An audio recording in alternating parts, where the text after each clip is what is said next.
We tease Ron because he is Linda's son. Yep. He became the top, I don't know if he was ever the top loan officer. No.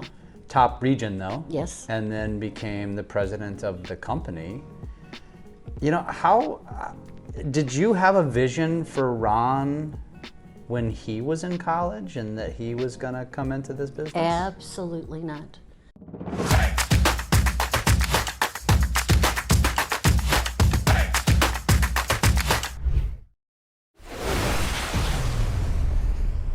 So it was 2020. Now here we are in 2024.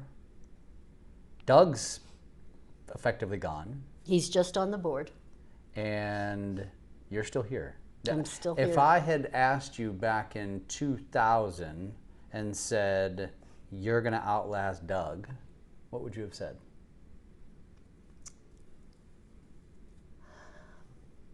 I think for a long time, we had always talked about leaving at the same time.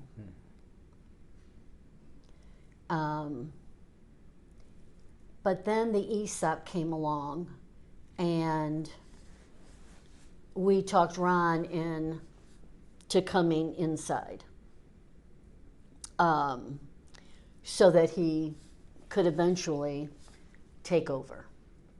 And so that was the start kind of our succession planning.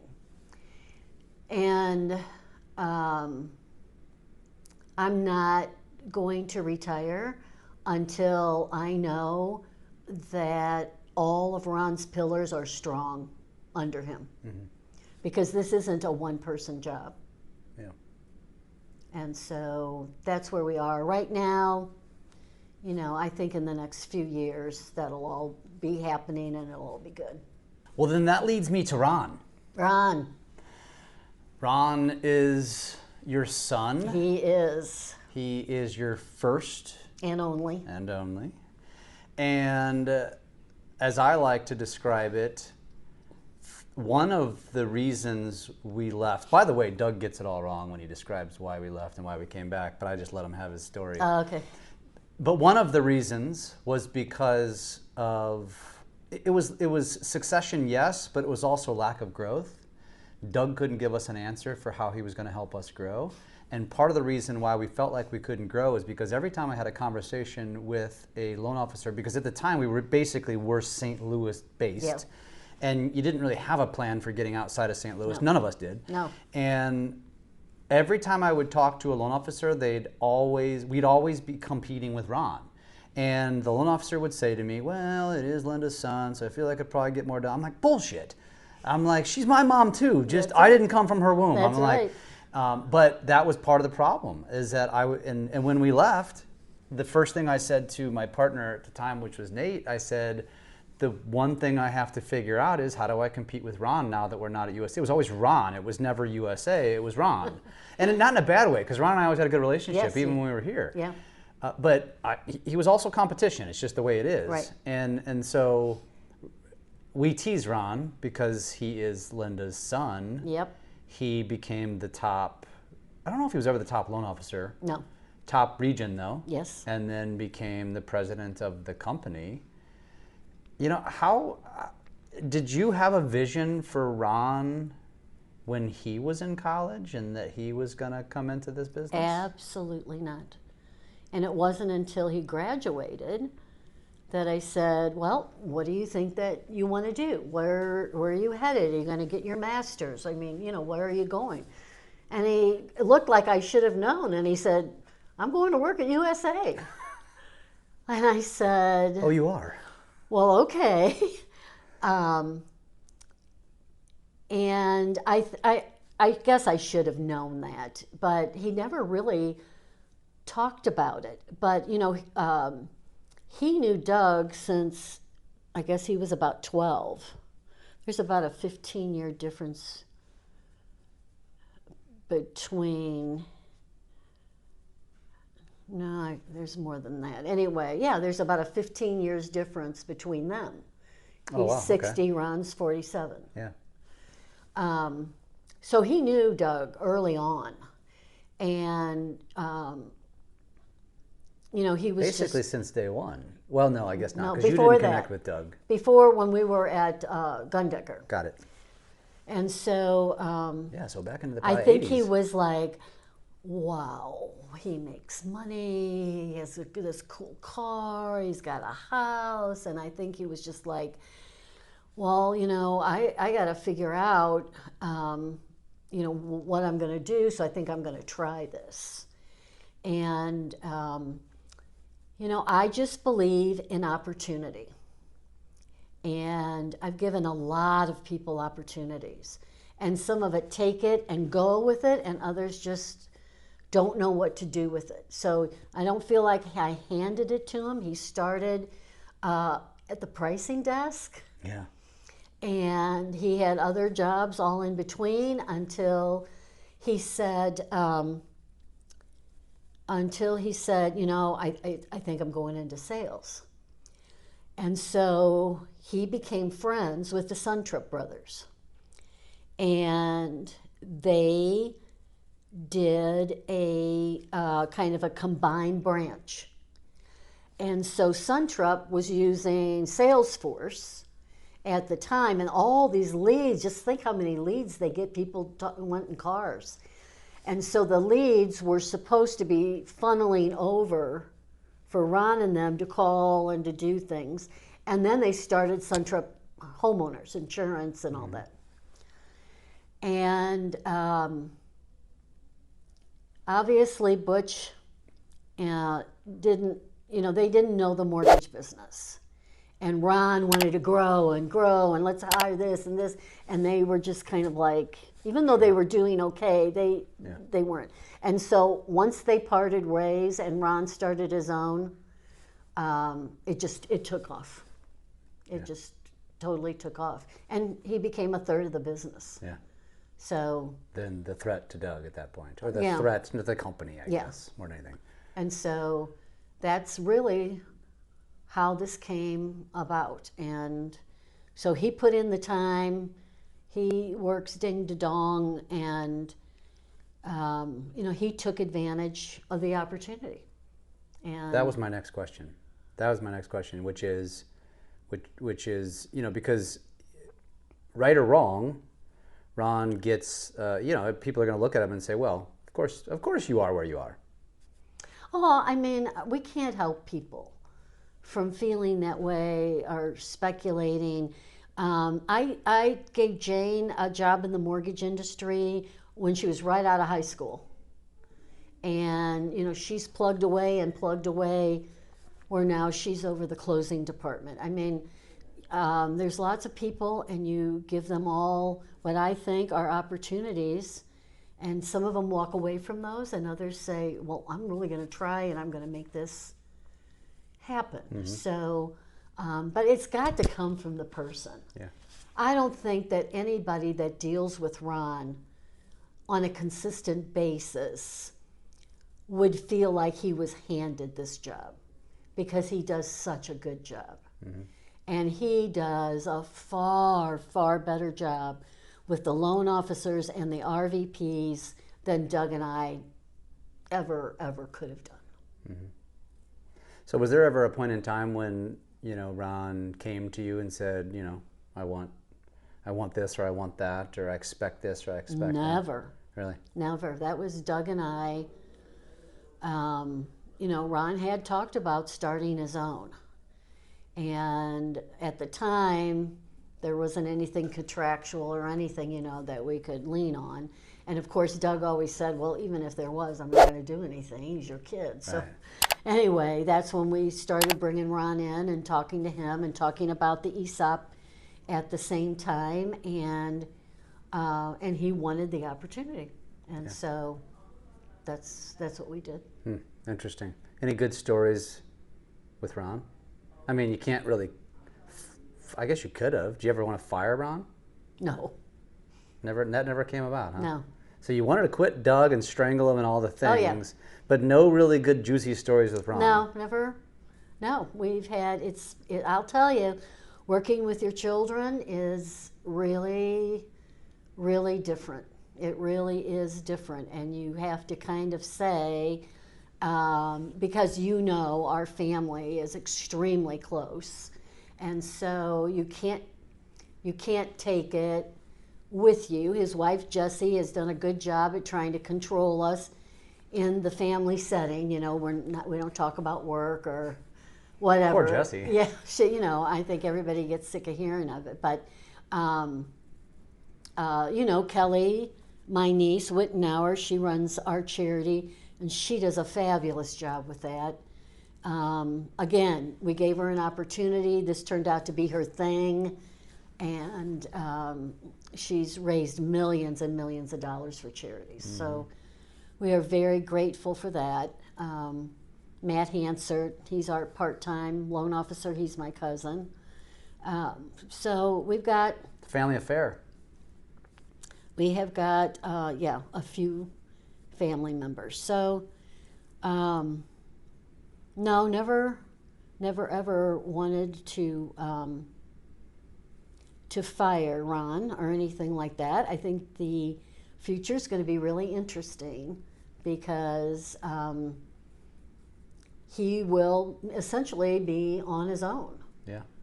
And so that's what we're trying to do. We're trying to equip him. We're trying to get him involved in, you know, just our banking relationships. And he's got all the mortgage stuff. It's more about running the company, risk, what risk you want to take, and that sort of thing. Yeah. So what is the prediction from Mama Bear? What do you see? You've been around this business longer than most.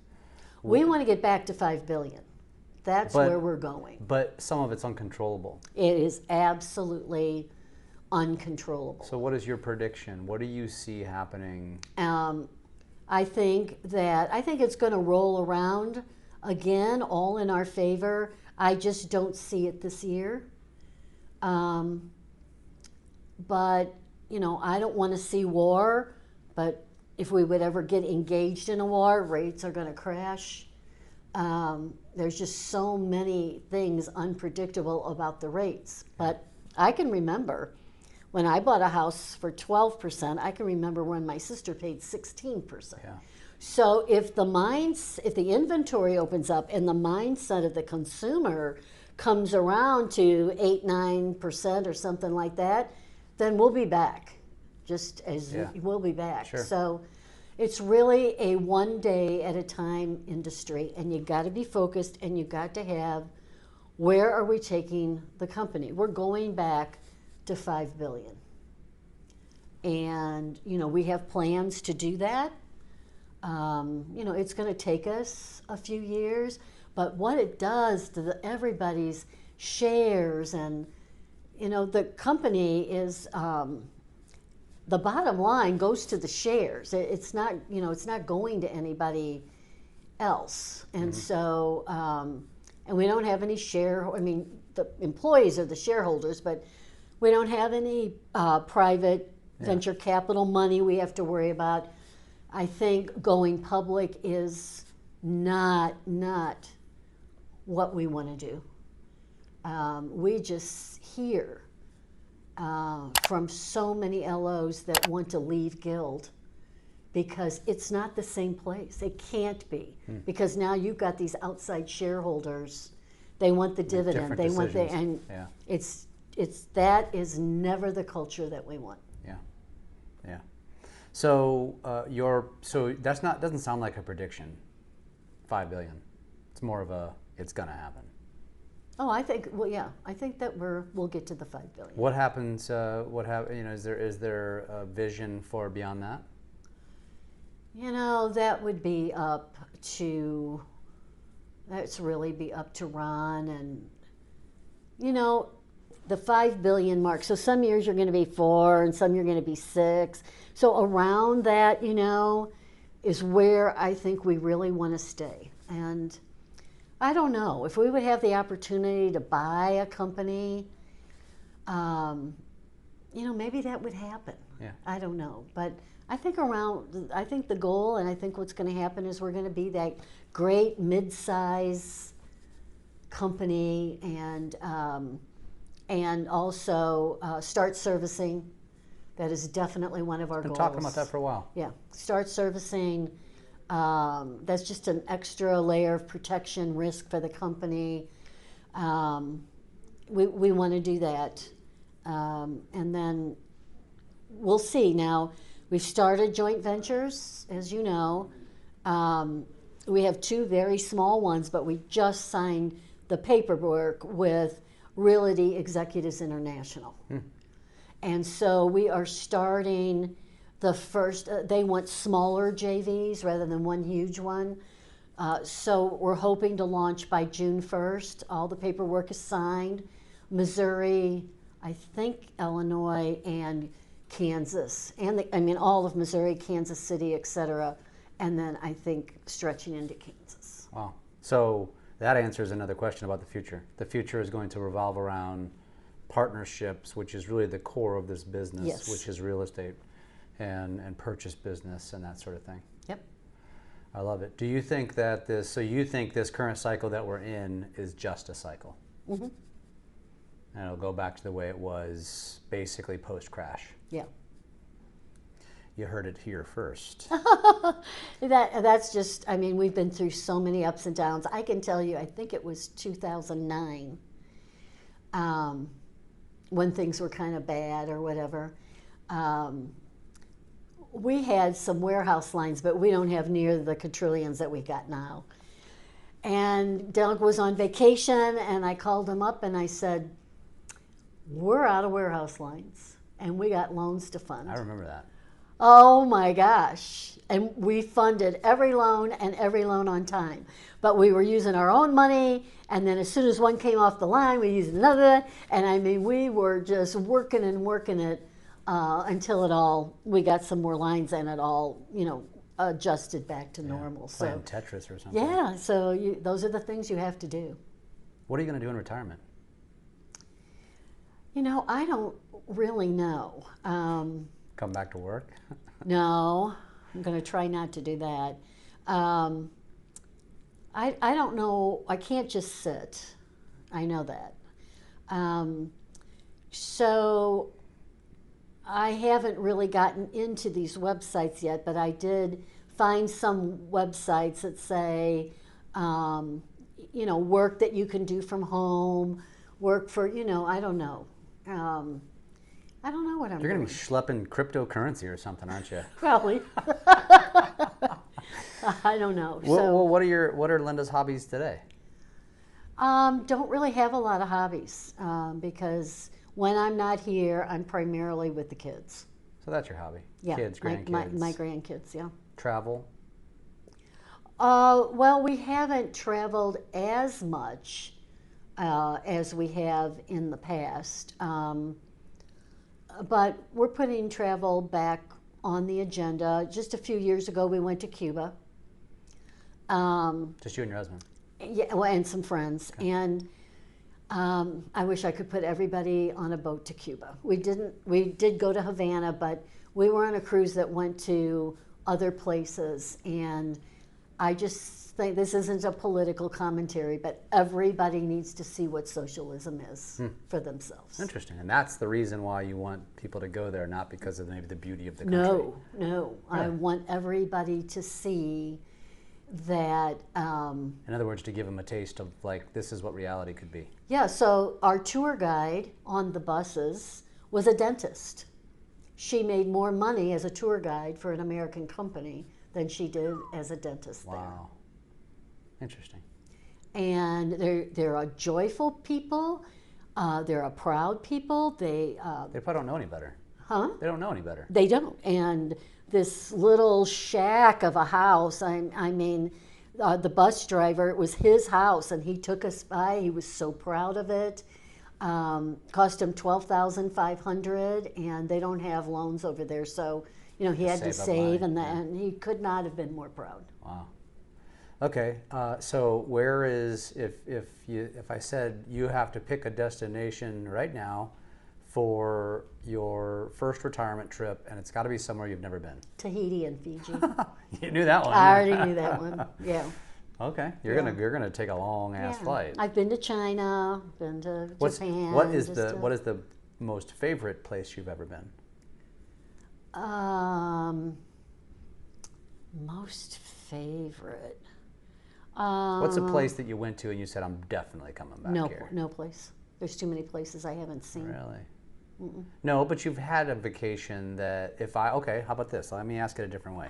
You can only return to one destination you've been to. Which one are you going to? Wow. Maybe Alaska. Really? Maybe. Wow.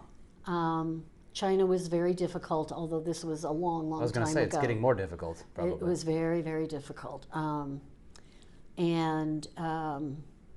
was in Hong Kong before China took it over. Been to Japan. Haiti before they shut the country down. How about Europe? Italy. That's it? I think that's You it. need to go explore more of Europe. Yep. Wow. How about Africa? I haven't been there yet. South America? No. Other than some of the islands in the Caribbean? And you would choose Alaska? I think so. It was beautiful. I mean... Did you go in the wintertime or the summertime? Well, unfortunately in the summertime. Okay. So it was 75 degrees. Yeah. We were but it's still we were beautiful. scheduled to go with the Huskies, on Yeah, the sled yeah. ride. It was too warm. So anyway, yeah, I mean, there's a lot of places left to see. Pretty soon the kids will be able to go. And by kids, Oliver and you're talking about grandkids Yeah. when you say kids. yeah. Now, what's your favorite meal? You're on death row. What are you having? My favorite meal. I'm just that not into food. How about just wine? Could I just have wine? Okay. What's your go-to? Oh, I like Bella Gloss. Which is what? It's a Pinot. Pinot Noir? Uh-huh. Okay. So red. Yep. Is that an expensive bottle? No. I found this site. Everybody needs to know about it. Keg and Bottle. Okay. You need to go on there Yep. if you're going to buy bourbon or anything, Really? because this is the cheapest place I've ever found. What's it called? Keg in I-N. Bottle. Or there's the letter N. N, just the letter N. Keg and Bottle. Keg and bottle. Okay, I'm going to check that out. Yep. And what's the name of the wine again? Bella Gloss? Bella Gloss, Belleglos. I'm having her spell that so you know what gifts she likes. Now, Ron is, he is totally into the wine. Yeah. And so I'm always, if I have to go over there and babysit, I'm getting into the stash because it's so good. That's amazing. I can think of so many questions I would love to ask you, but I know that we're at our time, so I think we're going to have to do this again. Okay. This will probably be 2 episodes This is anyway fun. to really piss people off. I'm not going to cut it off right where I ask you the Doug question. This has been fun. Yeah, very fun. If you are newer to the company and you never gotten to spend any time with this woman right here, as somebody who's been here for a long time, I've made no bones about it. Doug and I always kind of clashed, and not in a terrible way, just in a, I don't know what way you want to describe, but you were always the attraction. You were the reason why. Everybody knows it. My wife knows it. She's like, you went back to USA for Linda. I'm like, yeah, pretty much. And so you need to get the opportunity to spend a little time with her. So and now we're all over the country. So a lot of people don't get to spend the time with you that That's right. us St. Louisans have. And so I would implore you to make sure that at some future trip or sometime you come to St. Louis, you make sure you go out to dinner and hang out and have a good time, because you will. And Linda, I think everybody can confidently say thank you from the thank entire you. company. So Thank you. thank you for being a guest. You're welcome.